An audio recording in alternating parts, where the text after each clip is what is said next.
Assalamualaikum warahmatullahi wabarakatuh. Perkenalkan, saya Fitriani dengan NIM 2020103083 dari Program Studi Hukum Pidana Islam 3, Universitas Islam Negeri Dadun Fatah, Palembang.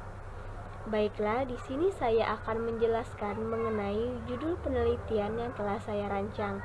Adapun judul penelitian yang telah saya rancang tersebut yaitu berjudul Sanksi pidana terhadap pelaku penadahan kendaraan bermotor hasil curian dalam perspektif fikih jinayah studi kasus Pengadilan Negeri Palembang.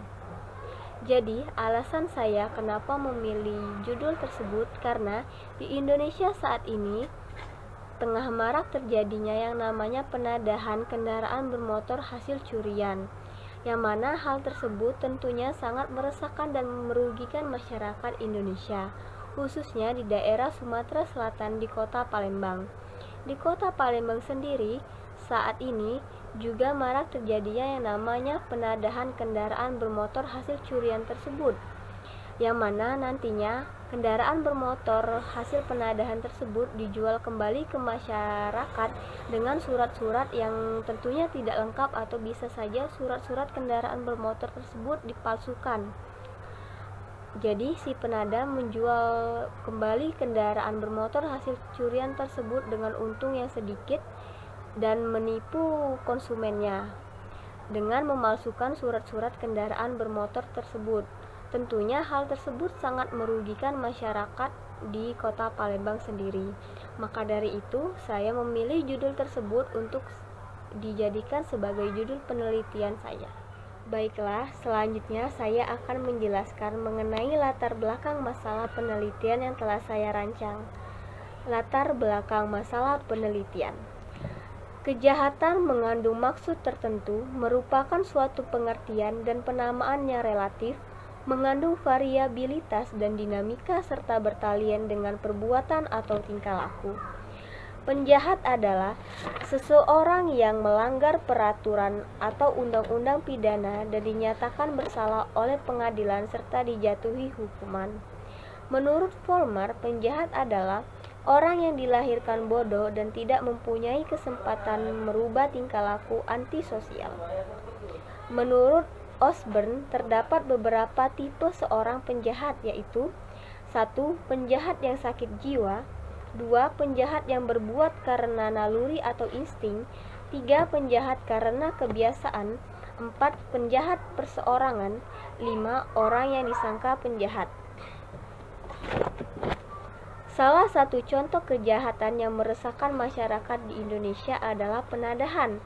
Menurut KUHP pasal 480, penadahan adalah barang siapa membeli, menyewa, menukar, menerima gadai, menerima hadiah dan atau untuk menarik keuntungan, menjual, menyewakan, menukarkan, menggadaikan, mengangkut, menyimpan atau menyembunyikan sesuatu benda yang diketahui atau sepatutnya harus diduga bahwa diperoleh kejahatan penadahan dan diancam pidana penjara paling lama 4 tahun atau pidana denda paling banyak Rp900.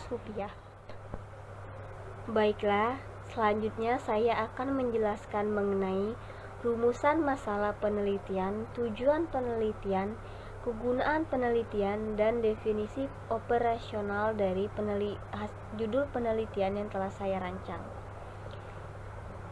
Rumusan masalah. Adapun rumusan masalah dari judul penelitian yang telah saya rancang yaitu 1. Bagaimana pemberian sanksi pidana terhadap pelaku penadahan kendaraan bermotor hasil curian di Pengadilan Negeri Palembang. 2. Bagaimana tinjauan fikih jinayah terhadap sanksi pidana pelaku penadahan kendaraan bermotor hasil curian.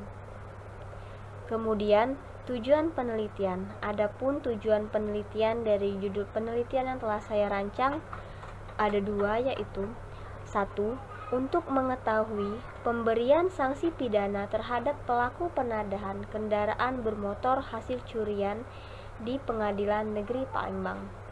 2. Untuk mengetahui tinjauan fikih jinayah terhadap sanksi pidana pelaku penadahan kendaraan bermotor hasil curian. Kemudian, kegunaan penelitian. Adapun kegunaan penelitian dari judul penelitian yang telah saya rancang ada 2 juga, yaitu 1. Untuk menambah referensi sebagai sumber informasi dan ilmu pengetahuan bagi kalangan mahasiswa, dosen, praktisi hukum, dan berbagai kalangan lainnya, khususnya bagi mahasiswa di UIN Raden Fatah Palembang. 2. Untuk mengajak pembaca peduli terhadap kasus tindak pidana penadahan kendaraan bermotor hasil curian yang terjadi sekarang ini, supaya pembaca ikut serta dalam mengatasi dan membantu pihak kepolisian dalam memberantas tindak pidana penadahan kendaraan bermotor hasil curian. Kemudian, definisi operasional. Adapun definisi operasional dari judul penelitian yang telah saya rancang ada 5, yaitu 1. Pelaku adalah orang yang melakukan tindak pidana yang bersangkutan, dalam arti orang yang dengan sengaja atau tidak sengaja, seperti yang diisyaratkan oleh undang-undang, telah menimbulkan suatu akibat yang tidak dikehendaki oleh undang-undang, baik itu merupakan unsur-unsur subjektif atau objektif, tanpa memandang apakah keputusan untuk melakukan tindak pidana tersebut timbul dari dirinya sendiri atau timbul karena gerakan oleh pihak ketiga. 2.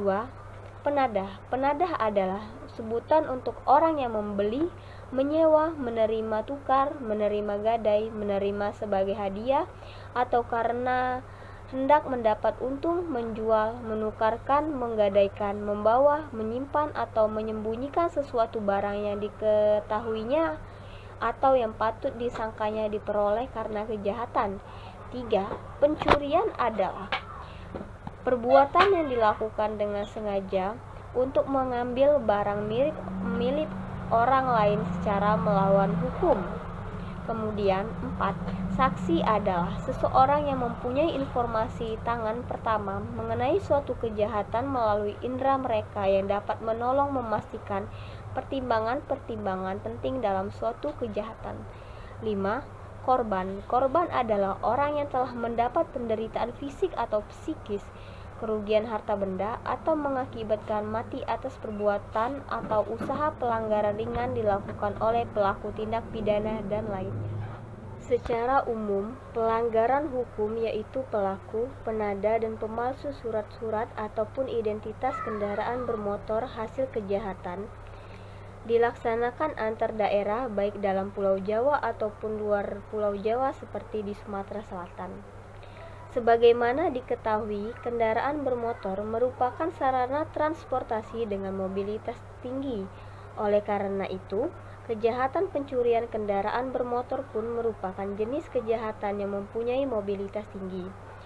Dengan adanya penadahan terhadap kendaraan bermotor curian dapat membuat warga mengalami kecemasan serta dapat meresahkan masyarakat dan merugikan masyarakat. Dengan menerima barang-barang curian dari pencuri sebagai sumber pemasok barang, serta membayar setengah harga dari harga pasaran atau sesuai kesepakatan.